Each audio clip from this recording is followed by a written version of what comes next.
অনেক সময় আমরা কিন্তু নোকিয়া মোবাইলে এই সমস্যা পড়ে থাকি, মিস রিকোয়েস্টে SMS পারমিশন, এই সমস্যাটা আমাদের হয়ে থাকে যখন আমরা কোনো একটা অ্যাপ্লিকেশন সার্চ করি, তো আমাদের এটা সমস্যা হয়ে যায়। তো এই সমস্যা তোমরা সলভ করবে কীভাবে?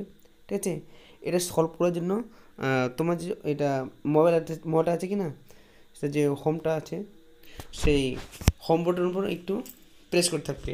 ঠিক আছে, এই যে একটু প্রেস করতে হবে ডিসপ্লের উপর, দেখা যাচ্ছে হোম সেটিং।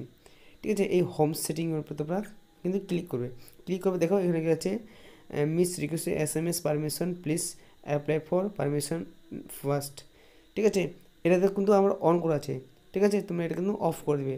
অন করা যদি থাকে না, তাহলে কিন্তু তোমাদের সেই যে অ্যাপ্লিকেশন ওপেন করবে বারবার কিন্তু তোমাদের ওটা কিন্তু সমস্যা পড়তে হবে। দেখো আমি যে ওপেন করলাম, দেখো বারবার কিন্তু এটা আমরা এই পরপর কিন্তু বারবার দেখাচ্ছে, এটা কিন্তু অফ করে দেবে। ঠিক আছে, তো আমি অফ করে দিলাম। তো এটা কিন্তু তোমরা সেটিংয়েও পেতে পারো। ঠিক আছে, এটাকে সেটিংয়ে পাওয়ার জন্য তুমি যদি মোবাইলের সেটিংয়ে সার্চ করবে হোম, শুধু হোম লিখে সার্চ করবে, বাস।